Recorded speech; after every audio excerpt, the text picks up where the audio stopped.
gente, começando a nossa viagem natalina quase não intencional, como eu falei lá no vídeo de apresentação do especial de Natal, agora vamos falar sobre um conto da Grã-Bretanha. O Gigante Egoísta, do Oscar Wilde. Nos comentários do último vídeo eu vi que vocês estavam empolgadíssimos para eu falar desse conto, então vamos lá. Quando a gente pensa em Oscar Wilde, que debochava na cara da sociedade, é meio difícil imaginá-lo contando histórias infantis, ou eu pelo menos acho difícil. Mas ele escreveu um livro de contos chamado O Príncipe Feliz e Outros Contos, e um desses outros contos é justamente O Gigante Egoísta. Esse conto começa falando de um gigante que passou um tempo fora e quando voltou descobriu que o enorme jardim da casa dele tinha virado parque de diversão para criança. Tipo, você sai pra viajar e descobre que os filhos do vizinho tomaram conta da sua casa. E o gigante fica possesso e proíbe as crianças de voltarem ao jardim. Só que sem as crianças, a primavera também vai embora e o gigante passa a viver num eterno inverno. For the first time in forever. Gente, é um conto de 10 páginas e eu vou ter que adiantar um pouco a história se eu quiser conversar direito com vocês, em vez de ficar falando por metáforas e dando piscadinhas, tipo, entendeu? Até porque eu deixei a lista dos contos que seriam comentados, né?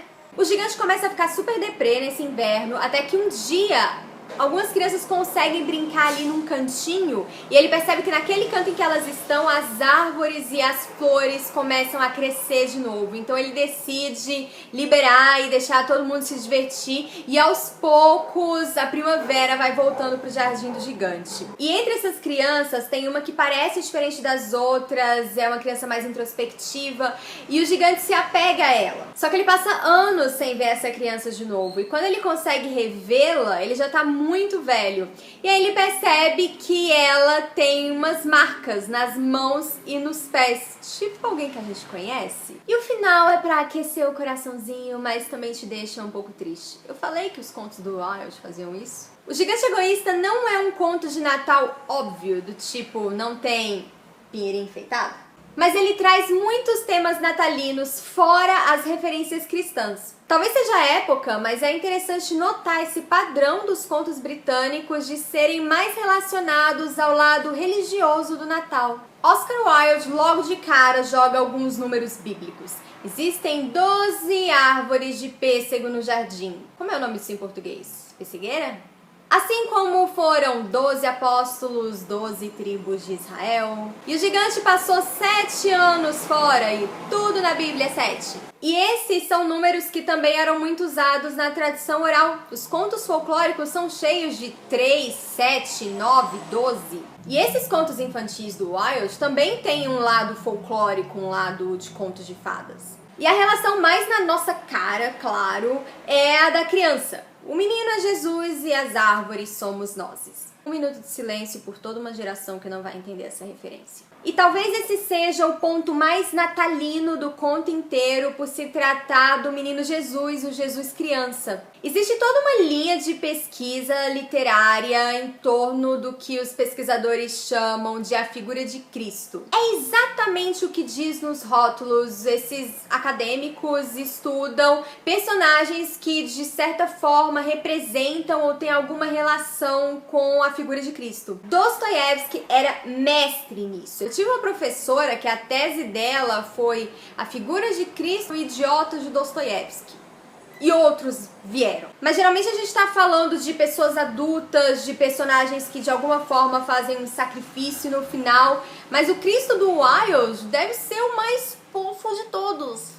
E o diálogo final entre o gigante e a criança é a coisa mais linda. Ela fala, você me deixou brincar no seu jardim, então agora eu vou te levar pro meu jardim, que é o paraíso. Isso representa bem os preceitos do Natal de solidariedade, empatia com as pessoas, o velho e difícil fazer o bem sem olhar a quem. E ainda tem uma referência àquela passagem bíblica super famosa do estava nu e me vestiste, tinha sede, me deste de beber. E o gigante, durante o conto, passa por uma redenção à la Scrooge, selo Dickens de aprovação. Gente, são 10 páginas no meu Kindle, deve dar umas 5 laudas. Olha a cabecinha de revisora.